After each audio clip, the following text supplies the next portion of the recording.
승리하는 그날까지 가라는 어떤 찬양인 것 같습니다. 오늘 말씀 요나 신드롬, 우리 최병조 선생님 메시지 선포하겠습니다. 오래간만에 오시는데 박수로 한번 맞아주시죠.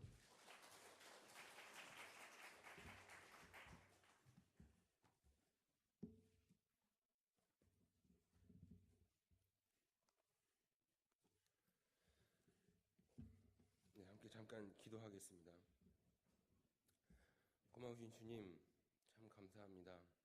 주님의 날을 우리에게 허락하여 주셨고, 우리 주민 공동체가 주님의 집에 모여 함께 예배할 수 있도록 인도하심 참으로 감사합니다. 특별히 이 시간 말씀 듣고 마음에 깊이 새기는 시간 가져야 합니다.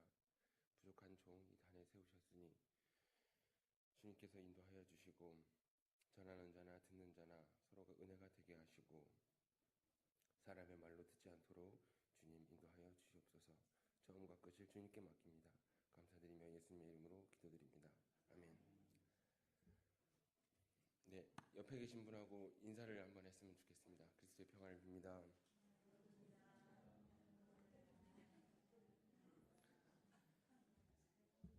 네, 언제나 이 자리는 항상 떨리는 자리인 것 같습니다. 제가 1년 중에 가장 그 바이오리듬이라고 해야 되나, 신체 이 조건이 좋을 때가, 그러니까 컨디션이 가장 좋을 때가 4, 5, 6월 달입니다. 그래서 예전에 그 반지하에 살았을 때도 해가 들어오지 않는데도 아침에 동이 턱 오르면 눈이 바로 떠지고 이랬던 경이 있는데요. 근데 올해는 이상하게 감기가 떨어지지 않고 있습니다. 목소리가 이래서 여러분들 좀 이해를 해주셨으면 좋겠고요.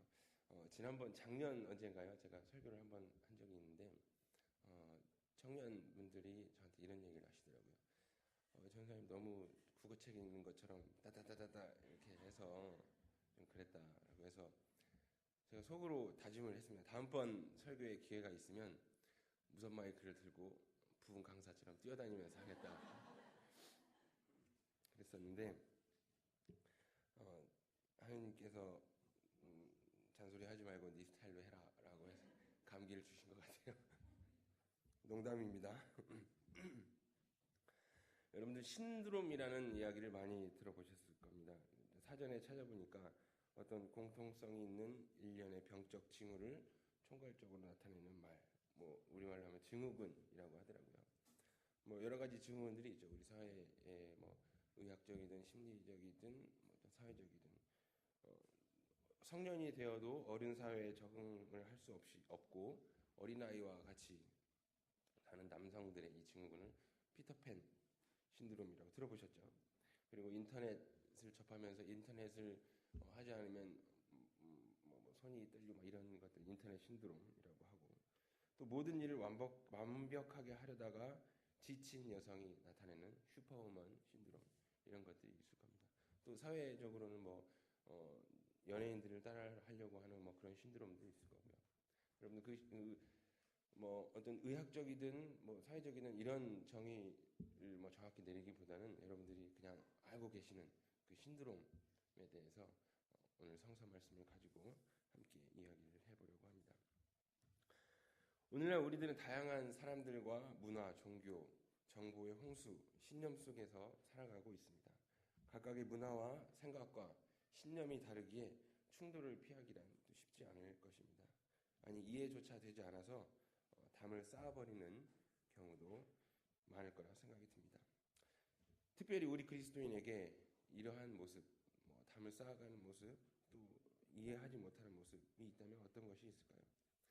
무엇이 문제였고 이를 해결할 수 있는 길에 대해서 고민해 봤는지 우리들 스스로에게 한번 질문을 해볼 필요가 있을 것 같습니다.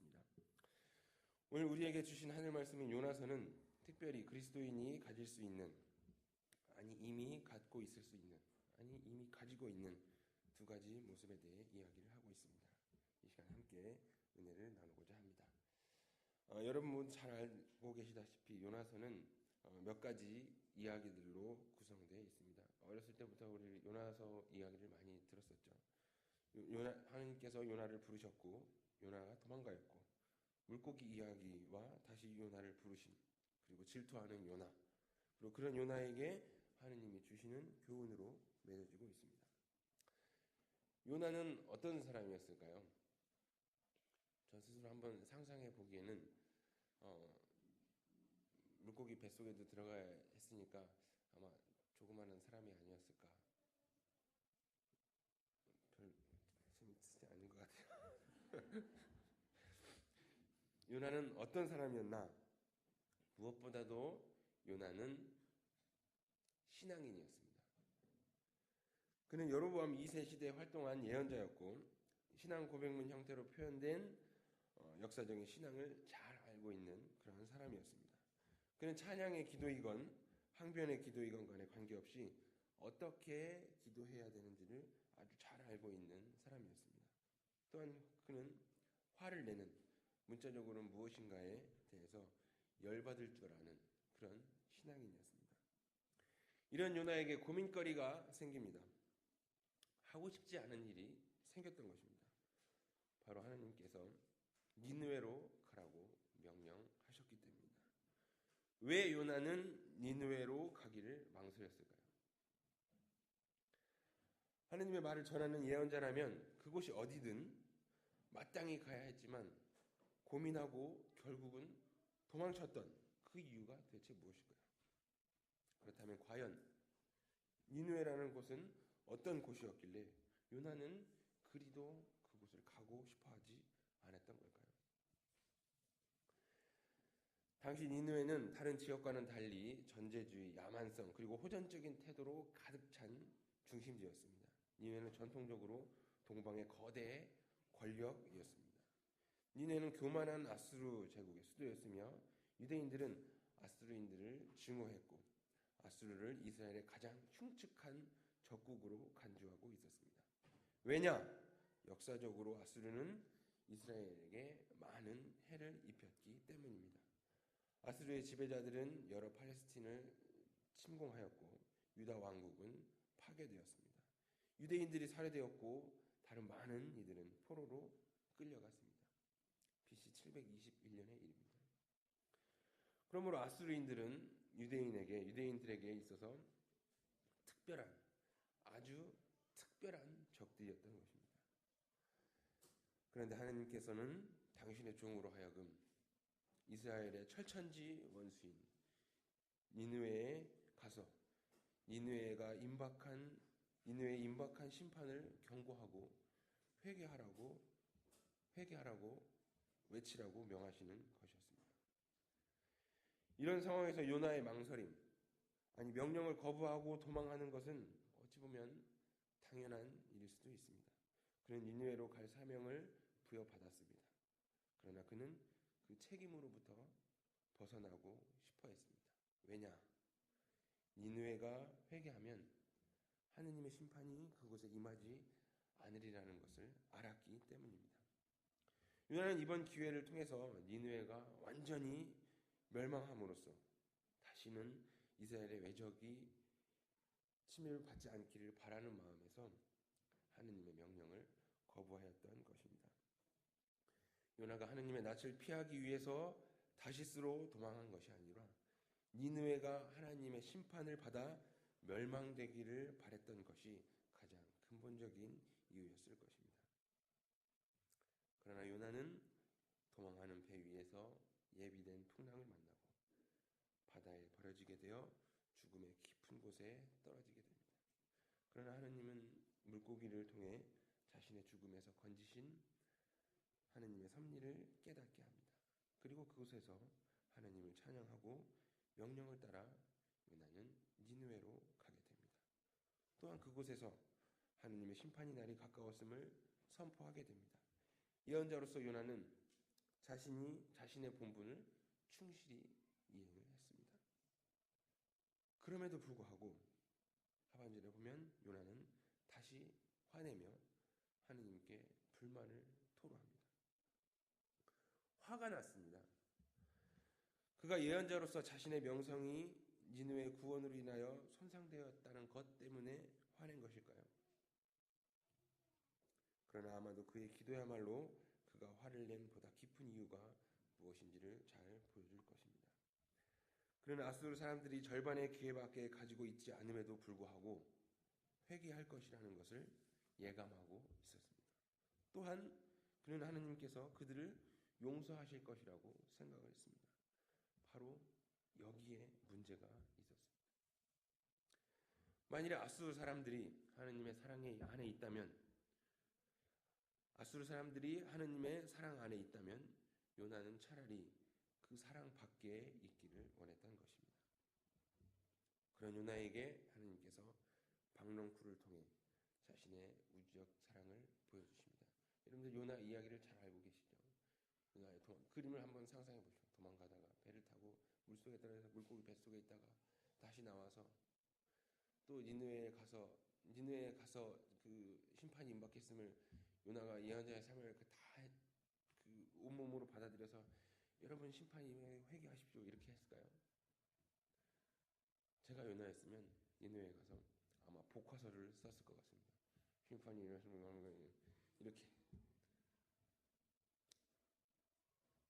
아마도 성심성의껏 하지 않고 대충 나는 예언자 하나님의 종이기 때문에 이런 일을 해야 되니까 하나님이 시켰으니까 그렇게 했을 겁니다. 그러고 나서 니느웨의 그 이야기 심판이 임박했음을 전하고 나서 니느웨가 훤히 보이는 언덕으로 올라가죠. 그 언덕으로 올라가는 이 뿔이 난 이 볼을 가지고 얼굴 인상을 쓰면서 하나님께 불만을 잔뜩 품고 올라가는 그 모습을 상상해 보십시오. 그리고 니느웨가 보이는 그 언덕 바위 틈에 앉아서 쭈그리고 앉아서 어떻게 되나 보자 하고 쳐다보고 있는 요나의 모습을 한번 상상해 보십시오.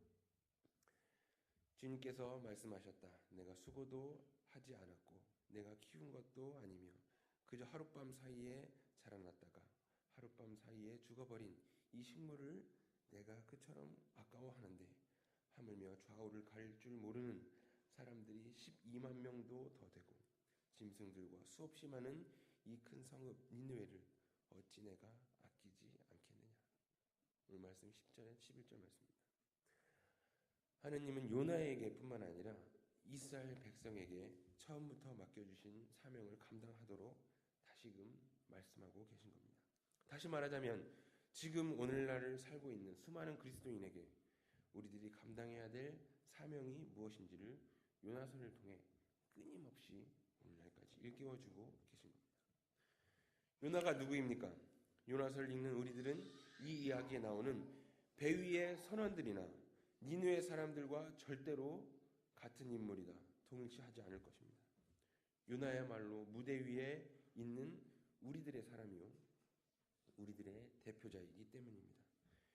요나의 이야기가 계속 진행될수록 요나에게 주어진 질문들은 점점 더 우리들에게 주어진 질문들로 바뀌어가고 있는 것입니다. 요나가 바로 나인 것입니다.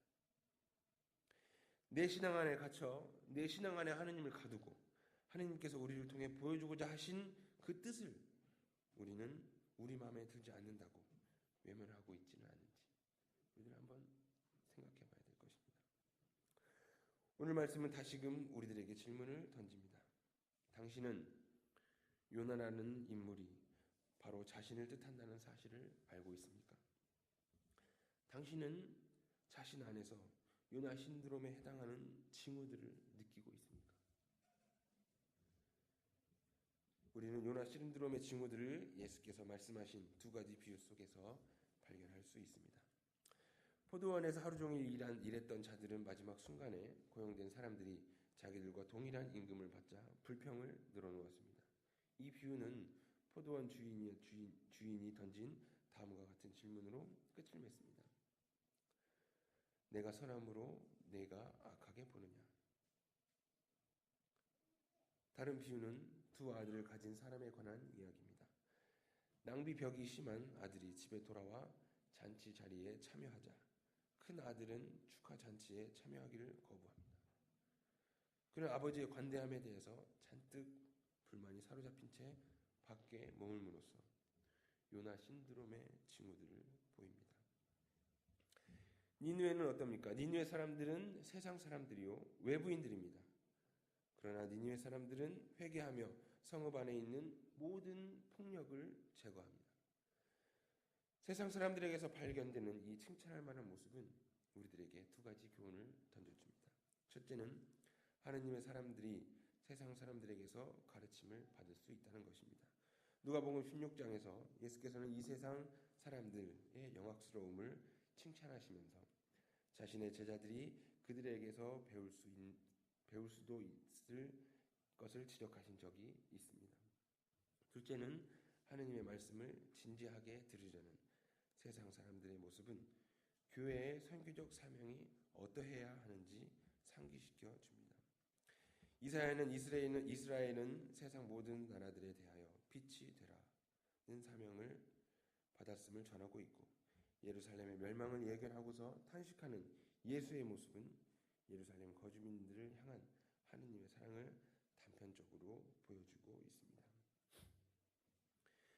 요나의 이야기는 세상의 다른 거대한 성읍들에 거주하는 사람들을 향하여 연민의 눈물을 흘리시는 주의 모습을 우리들에게 보여주고 있습니다. 이 큰 성읍 니느웨를 어찌 내가 아끼지 않겠느냐. 이 질문의 강조점은 내가에 있습니다. 하느님은 묻고 계십니다. 내가 너희들과 같이 니느웨, 이 세상 사람들을 대해야 한다고 생각하느냐? 이 질문에 이어 이 질문과 이에 대한 유일한 대답은 하느님께서 니느웨, 세상 사람들을 긍휼히 여기신다는 것입니다. 우리는 이 세상에서 하느님의 교회가 하늘의 뜻을 펼치는 도구라는 점을 기억해야 될 것입니다. 또한 우리들은 그에 따른 책임을 느껴야 할 것입니다. 교회가 어떻게 이 책임을 감당할 수 있을까요? 우선 하늘의 뜻이 무엇인지를 알고 우리들 스스로 준비하고 실현해야 할 것입니다. 교회의 사명은 공동체적 삶을 영위하는 것입니다. 공동체적 삶의 의미는 단순히 공존한다는 데 있는 것이 아니라 가족이 될 수 있느냐는 데 있습니다. 가족은 절대 배신하거나 의심하거나 가족 구성원들끼리 따돌림하지 않습니다. 서로 아끼고 보듬고 서로의 상처를 감싸주고 그 상처가 아물기까지 정성을 다해 간호하고 기도하며 기다리는 것입니다. 교회는 세상을 향해 가족의 역할을 해야 하는 것입니다. 또한 세상을 향한 사명이 인간에게만 제한되지 않는다는 사실을 요나서를 통해 발견할 수 있습니다. 하늘의 뜻을 펼치는 삶의 궁극적인 목적은 모든 생명 있는 존재의 회복인 것입니다. 그래서 하나님의 선교는 모든 살아있는 생명체 피조물과 전 지구적 환경을 포함합니다. 요나서에서 하나님은 인간에 의해 파괴된 창조 질서가 회복되는 것을 바라시는 것입니다. 온 생명들 속에서 하나님의 형상을 발견하기를 바라시는 겁니다. 요나서에 나오는 요나는 이스라엘을 대표하며 지금 우리들의 모습을 대표합니다. 하나님께서는 지금 우리들에게 말씀하십니다. 요나 신드롬에서 벗어나라.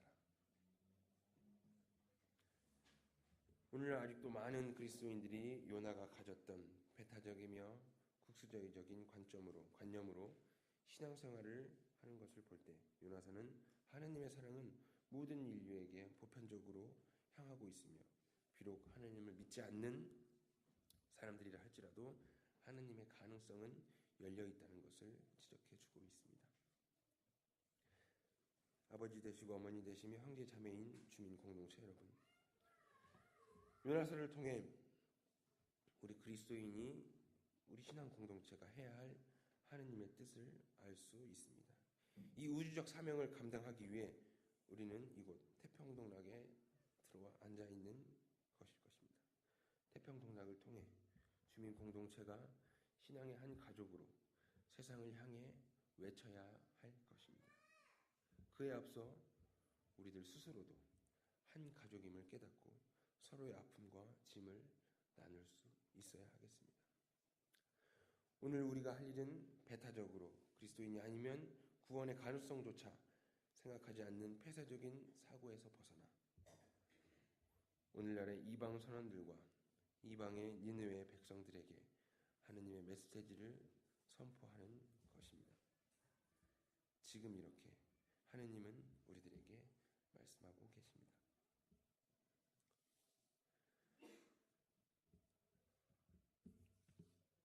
오늘 말씀을 마무리하면서 제가 요즘에 그 복음성가라고 그러죠. CCM 중에 가장 마음에 감동과 은혜를 불러일으켰던 찬양이 있어서 기도 대신 이 찬양을 부르고 여러분과 함께 침묵으로 기도하려고 합니다. 감기 때문에 노래는 잘 못하더라도 은혜로 들어주시기 바랍니다.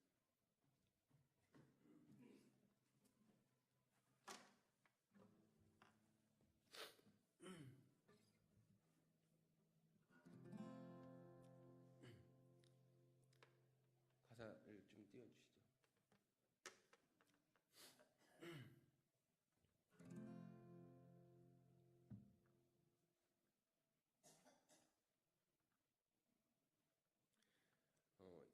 제목이 예수님 내가라는 제목인데요. 예수님 내가 발의 신을 벗었습니다. 이제 내게 주신 땅에 서겠습니다. 하늘에 이룬 주님 뜻을 마음에 먹고 역사 속에 마중물로 흐르겠습니다. 예수님 내가 나의 손을 들었습니다. 이제 내게 주신 길을 걷겠습니다. 살과 피로써 베푼 뜻을 마음에 먹고 세상 속에